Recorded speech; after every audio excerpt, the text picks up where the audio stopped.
அதிசயங்கள் செய்கிறவர் நம் அருகில் இருக்கிறார்.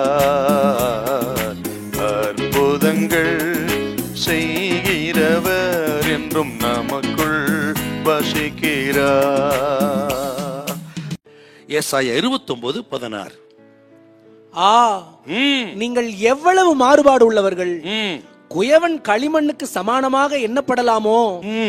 உண்டாக்கப்பட்டது தன்னை உண்டாக்கினவரை குறித்து அவர் என்னை உண்டாக்கினதில்லை என்றும், உருவாக்கப்பட்டது தன்னை உருவாக்கினவரை குறித்து அவருக்கு புத்தி இல்லை என்றும் சொல்ல தகுமோ? என்ன அருமையான வசனம் பாருங்க. களிமண் குயவனை பார்த்து கேள்வி கேட்க கூடாது, முடியாது. ஒரு குயவன் களிமண் கட்டியை அவன் கையில் எடுத்து விட்டால் அவன் சித்தம், அவனுடைய விருப்பம்தான் அங்க நிறைவேறும். அங்க களிமண்ணுக்கு எந்த அதிகாரம் கிடையாது.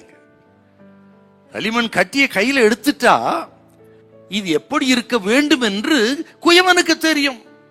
அந்த திட்டம் நிறைவேறுவதற்காக அதுவரையும் அணுகிறவன் குயவன். அதுக்கு அர்ப்பணிப்பதுதான் களிமண். அங்க வடக்கு தெக்க கேள்வி காக்கிறது, இது என்ன அது என்ன என்று களிமண்ணுக்கு எந்த அதிகார உரிமையும் இல்லை, கேள்வி கேட்க முடியாது.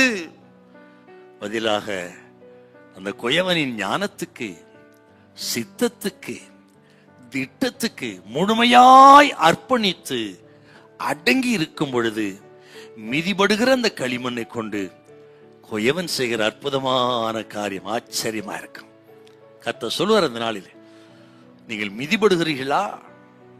பல நிலைகளில் நெருக்கப்படுறீங்களா? போதும் இந்த வாழ்க்கை என்று சொல்லி நொந்து நீங்கள் பல நிலைகளிலே சோர்ந்து போயிருக்கீங்களா? உங்களோட தான் கர்த்தர் பேசு. கையில எடுத்துட்டாருன்னா முழு அதிகாரம் அவர் கையில் இருக்கிறது. இது எப்படி இருக்க வேண்டும் என்று அவருக்கு தெரியும். உங்களை எப்படி உருவாக்க வேண்டும், எதிர்காலத்தை அமைக்க வேண்டும், உங்களுக்கு என்ன செய்ய வேண்டும், என்னவாக இருக்க வேண்டும் என்ற திட்டம் அவருக்கு இருக்கிறது.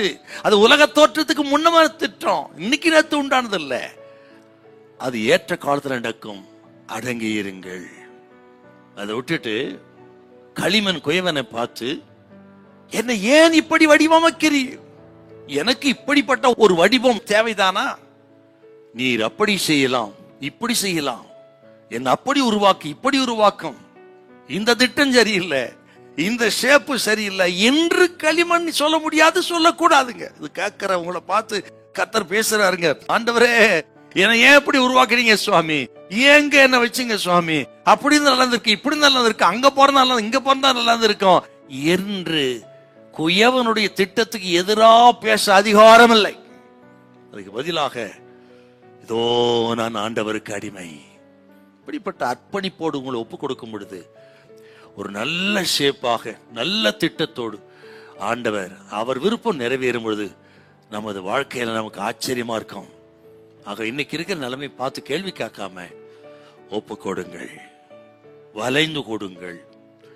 ஒரு நாள் நம்ம விட்டு விலக மாட்டார், நம்ம கைவிட மாட்டார். ஹல்லேலூயா, ஹல்லேலூயா.